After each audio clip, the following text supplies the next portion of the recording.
GST से इस बार इतना पैसा आया जो भारत सरकार ने सोचा भी नहीं था, अनुमान से भी अधिक आया। यह भारत का मजबूत आर्थिक स्थिति को मजबूत करता है। आप जीएसटी के माध्यम से व्यावसायिक टैक्स देते हैं, सरकार कोई बैंक से जो लेन देन करता है उसके माध्यम से टैक्स देता है, कोई ज़मीन का, कोई मकान का, कोई घर का, कोई इनकम टैक्स का, किसी इन किन प्रकार हम सरकार को टैक्स देंगे तभी सरकार का आपको सेवा भी देगा और देश मजबूत होगा। देश मजबूत होता है आर्थिक स्थिति से। आर्थिक अगर आपका मजबूती है तो आप मजबूत हैं। आर्थिक स्थिति आपका, उसमें एक व्यक्ति का से कुछ नहीं होता है। हर नागरिक को अपने सुविधा अनुसार, सरकार के निर्देशानुसार आपको टैक्स देना पड़ेगा और आज जब टैक्स देंगे तभी सरकार के देश की आर्थिक नीति मजबूत होगी। तभी जब आप स्वावलंबन बनेंगे तब कोई विदेशी ताकत, जैसे आज चाइना पाकिस्तान को, श्रीलंका को, रूस तक को भी अपने कर्ज जाल में फंसा लेता है, फंसा लिया है। यह क्यों? वहाँ की सरकार टैक्स जनता से नहीं वसूल रही है। वहाँ की सरकार टैक्स वसूल नहीं है। जब तक जनता टैक्स नहीं देगी तो सरकार मजबूत नहीं रहेगा। सरकार कोई योजना कैसे चलाएगी? चाहे रक्षा बजट हो या आम बजट हो या कोई सेवा, कोई योजना चलाई जाएगी किसी भी देश में, वह तभी लागू होगा जब जनता से पैसा आएगा। जनता से पैसा आने का जितने भी माध्यम हैं उसमें एक जीएसटी भी आता है जो व्यावसायिक लोग देते हैं। ये एक अच्छी शुरुआत है, एक अच्छी मजबूत आर्थिक नीति है, एक मजबूत प्लान है जिससे हम टैक्स जनता से लें और सरकार,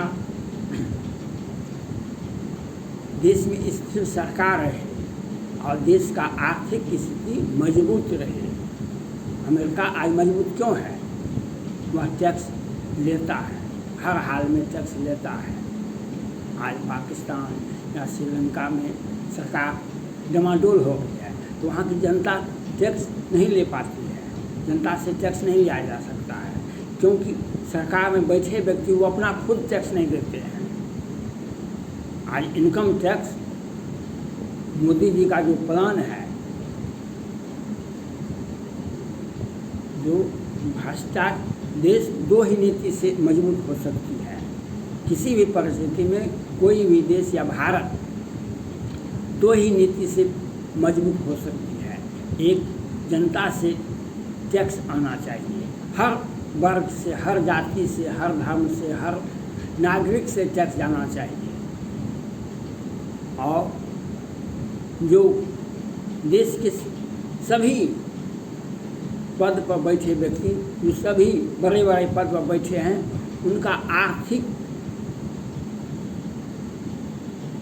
वे सभी लोग, कुछ लोगों को छोड़ दिया जाए, धन शोधन का मामला ये लोग काम करते हैं। चाहे कोई कितने भी बड़ा पद पर बैठे, उनका वेतन कितना भी हो, लेकिन वे धन शोधन का काम करते रहते हैं। उनका सभी का जांच होना चाहिए,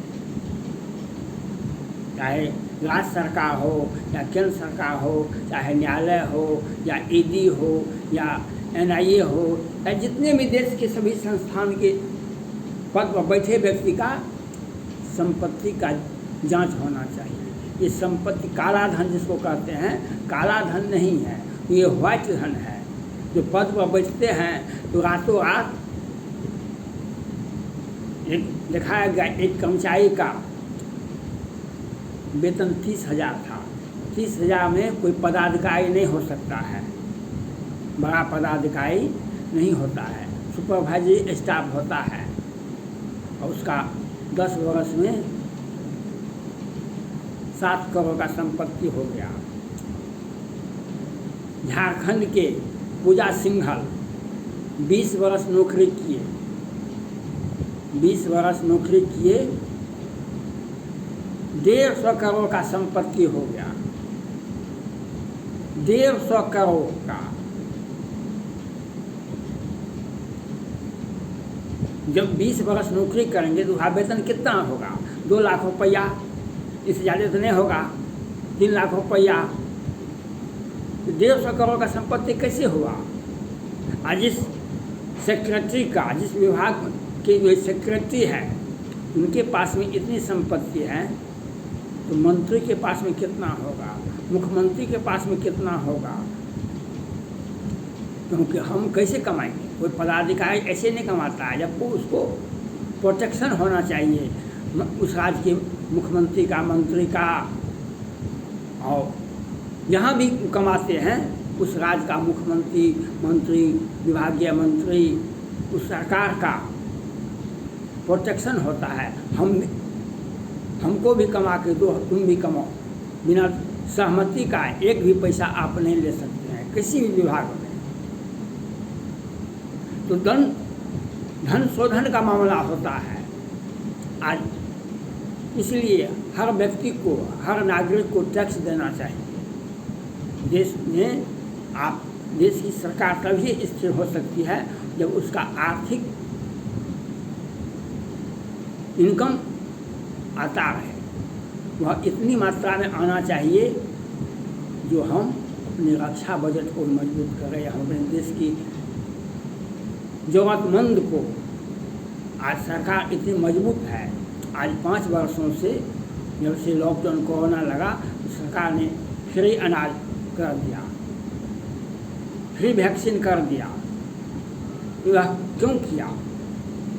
उनके पास में पैसा था। जनता का सेवा करना सबसे पहली बात। अगर जनता फ्री वैक्सीन नहीं होता, कितने लोगों को आर्थिक संकट होता, कितने लोग और विक्षिप्त हो जाते, वे कैसे वैक्सीन लेते? सरकार की योजना ने बनाई, सरकार ने, माननीय प्रधानमंत्री नरेंद्र मोदी जी ने फ्री वैक्सीन दिया लोगों को।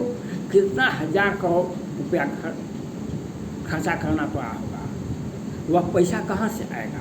जब आप जीएसटी के माध्यम से, कि इनकम टैक्स के माध्यम से, कि सेवा कर के माध्यम से, जो भी माध्यम से आपको जितना भी आमदनी आता है, उसमें जो नियम, सरकार का जो नियम है उसके मुताबिक आप टैक्स दें। टैक्स देना ही सरकार के हाथ को मजबूत करने का है।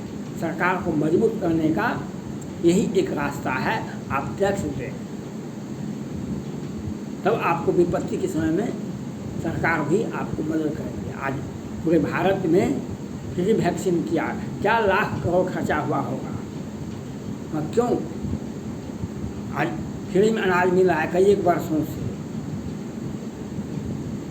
तो आज देश में किसी भी कोना में यह नहीं कहा जा सकता है कि कोई व्यक्ति अन्न के लिए मर गया, कोई व्यक्ति भूखा रह गया, कोई व्यक्ति, किसानों का आमदनी बढ़ा दिया गया। किसान आज 14 के पहले पूरे भारत में कोई भी राज्य ऐसा नहीं था जहाँ पर कोई फसल करता था, कोई कपास का खेती करता था, कोई बिजनेस करता, कोई किसी प्रकार का खेती करता था। तो वह फसल अगर अतिवृष्टि, अनावृष्टि हो गया तो वह फसल बर्बाद हो जाएगा। किसान कितने आत्महत्या कर लेते थे। आज क्यों नहीं कर रहे हैं? एक उत्पादक, उनका घाटा हो जाता था, उनको पैसा नहीं मिलता, आत्महत्या कर लेते थे। आज क्यों नहीं कर रहे हैं? तो उनका जो बकाया है उनको मिल रहा है, उनका जो डिमांड है उसका पूर्ति हो रहा है। उत्तर प्रदेश सरकार एक उत्पादक को, किसान को अच्छी दाम पर उनका भुगतान करते हैं।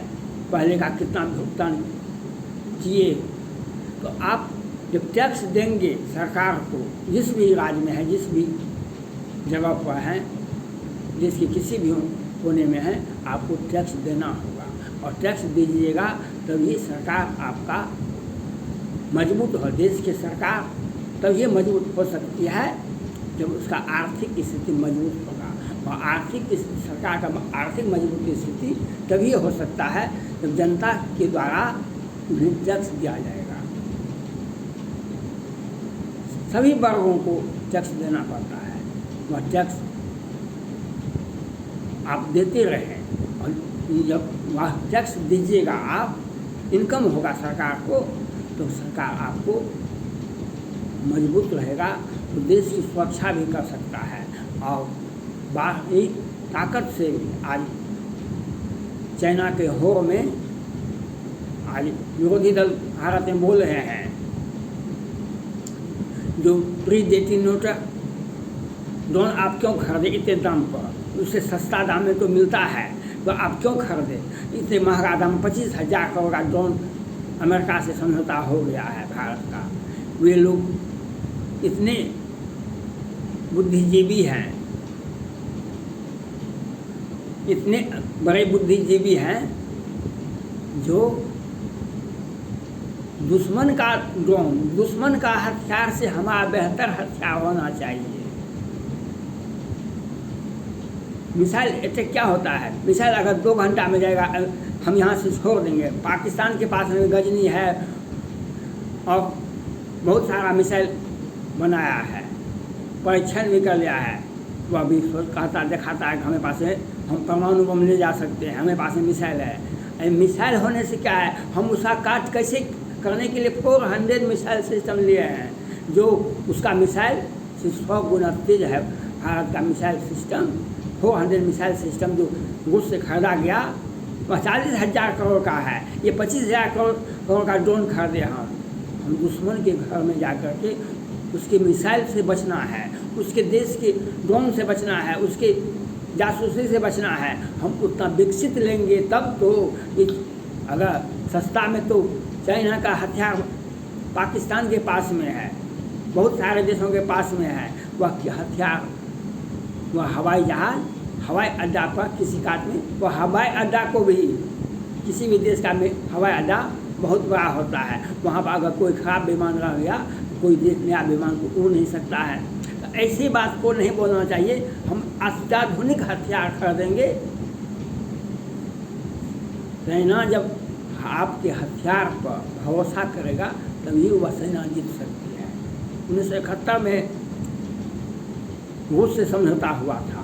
भारत पाक युद्ध के समय में पाकिस्तान के साथ अमेरिका और चीन भी था, लेकिन भारत के साथ रूस था। उसका हथियार भरोसा किया भारत की सेना ने, और हम पाकिस्तान को 2 भागों में बांट दिया।